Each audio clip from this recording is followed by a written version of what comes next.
Good morning students. आज हम history का chapter number first part number 4 read करेंगे। फ्रांस में राजतंत्र का उन्मूलन और गणतंत्र की स्थापना। राजतंत्र को उखाड़ दिया गया और गणतंत्र स्थापित किया गया। पार्ट नंबर 4 से देखेंगे हम।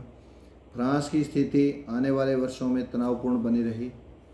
तनावपूर्ण चलता रहा। यद्यपि फिर भी लुई 16वें ने संविधान पर हस्ताक्षर कर दिए थे, परंतु प्रशा के जो राजा थे उनसे उनकी गुप्त वार्ता भी चल रही थी। फ्रांस की घटनाओं से अन्य पड़ोसी देशों के शासक भी चिंतित थे। फ्रांस में इस प्रकार की घटनाएं क्यों चल रही हैं, तनावपूर्ण स्थिति क्यों बनी हुई है। ऐसे पड़ोसी देशों के शासक इससे चिंतित थे, इसलिए 1789 की गर्मियाँ थी। इन गर्मियों के बाद होने वाली ऐसी घटनाओं को नियंत्रित करने के लिए इन शासकों ने सेना भेजने की योजना बना ली थी। लेकिन जब हम इस योजना पर अमल होता है हमें, तो अप्रैल 1792 में नेशनल असेंबली ने प्रशा एवं ऑस्ट्रिया के विरुद्ध युद्ध की घोषणा का प्रस्ताव पारित किया था। प्रांतों से हजारों स्वयंसेवी सेना में भर्ती होने के लिए जमा होने लगे। उन्होंने इस युद्ध को यूरोपीय राजाओं और कुलीनों के विरुद्ध जनता की जंग के रूप में लिया। उनके होठों पर देशभक्ति के जो तराने थे यानी गीत थे, उनमें कवि रोजेट द लाइल द्वारा रचित मार्सिले भी था। मार्सिले को पहली बार मार्सिलेस में गाया गया था और वहाँ के स्वयंसेवियों ने पेरिस की ओर कूच करते हुए गाया था, इसलिए इस गाने का नाम मार्सिले रखा गया था। और अब ये मार्सिले जो है ये फ्रांस का राष्ट्रगान है। क्रांतिकारी युद्धों से जनता को भारी क्षति और आर्थिक कठिनाइयाँ झेलनी पड़ी। पुरुषों के मोर्चे पर चले जाने के बाद घर परिवार और रोजी रोटी की जिम्मेवारी औरतों के कंधों पर आ पड़ी। देश की आबादी के एक बड़े हिस्से को ऐसा लगता था कि क्रांति के सिलसिले को आगे बढ़ाने की ज़रूरत है, क्योंकि 1791 के संविधान के सिर्फ इस संविधान में केवल अमीरों को ही राजनीतिक अधिकार प्राप्त हुए थे। लोग राजनीतिक क्लबों में अड्डे जमाकर सरकारी नीतियों और अपनी कार्य योजना पर बहस करते थे। इनमें से जैकोबिन क्लब सबसे सफल था, जिसका नाम पेरिस के भूतपूर्व कॉन्वेंट ऑफ सेंट जैकब के नाम पर रखा गया था, इसलिए इस क्लब का नाम जैकोबिन क्लब रखा था, जो अब इस राजनीतिक समूह का अड्डा बन गया था। और इस पूरी अवधि में महिलाएं भी सक्रिय थी, उन्होंने भी अपने क्लब बनाए थे। जैकोबिन क्लब के सदस्य मुख्यतः समाज के कम समृद्ध हिस्से से आते थे।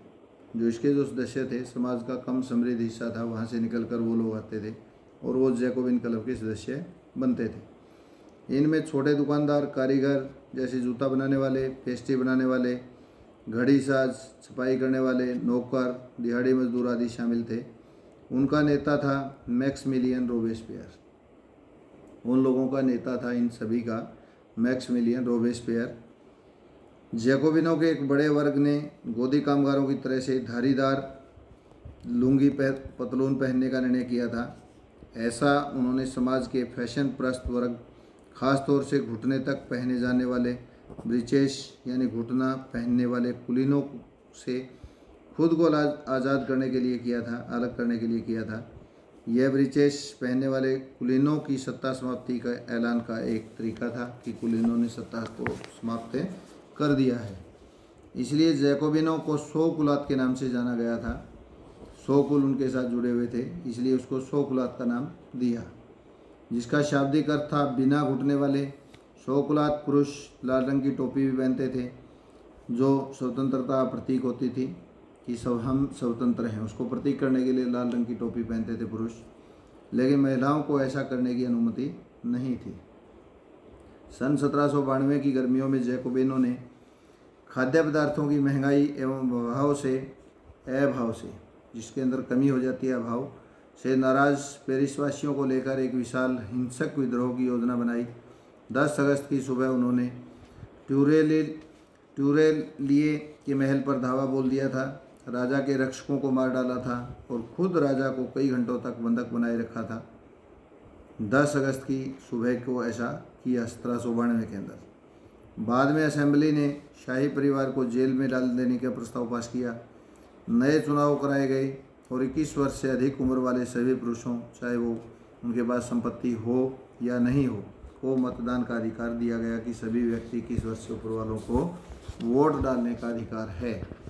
नवनिर्वाचित असेंबली को कन्वेंशन का नाम दिया गया। 21 सितंबर 1792 को इसने राजतंत्र का अंत कर दिया और फ्रांस को एक गणतंत्र घोषित कर दिया। 1792 में फ्रांस गणतंत्र घोषित हो गया और राजतंत्र का अंत हो गया।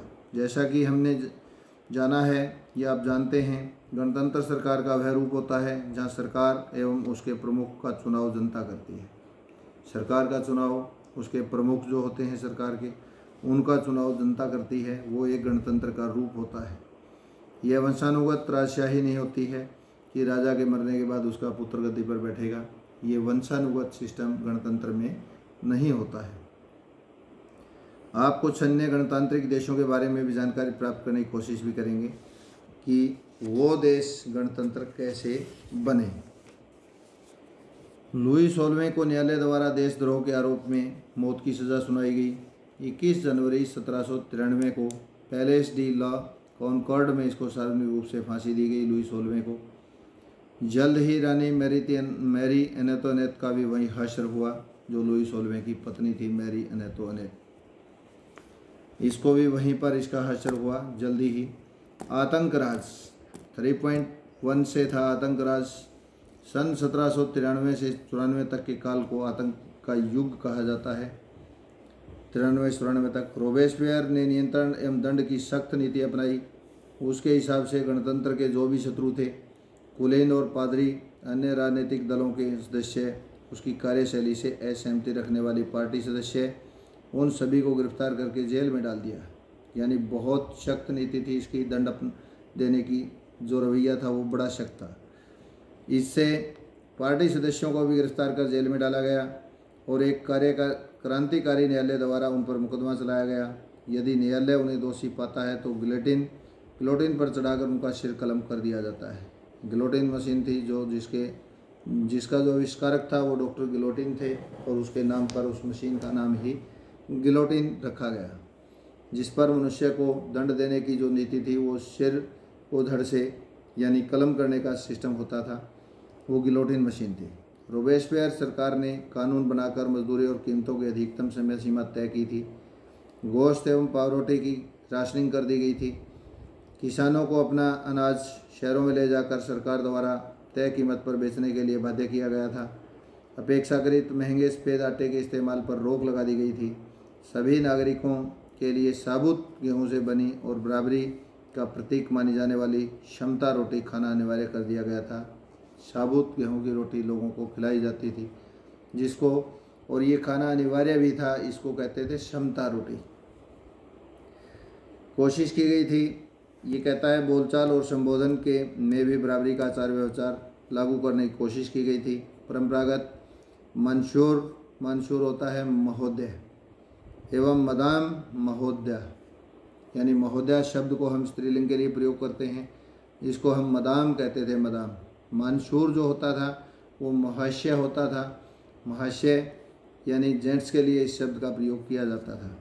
के स्थान पर अब फ्रांसीसी पुरुषों एवं महिलाओं को सितोयेन यानी नागरिक और सितोयीन नागरिका के नाम से जाना जाने लगा। महाशय और मदाम शब्दों की जगह पर सितोयेन और सितोयीन शब्द का प्रयोग किया जाने लगा, यानी नागरिक और नागरिका के नाम से पहचान की गई। संबोधित किया जाने लगा। चर्चों को बंद कर दिया गया और उनके भवनों को बैरक या दफ्तर बना दिया गया। रोबेस्पियर ने अपनी नीतियों को इतनी सख्ती से लागू किया कि उनके समर्थक भी त्राही त्राही करने लगे। अंततः जुलाई 1794 में न्यायालय द्वारा उसे दोषी ठहराया गया और गिरफ्तार करके अगले ही दिन उसको गिलोटिन पर चढ़ाया गया। गिलोटिन मशीन से उसका सर जो है वो कलम कर दिया गया। डायरेक्टरी शासित फ्रांस।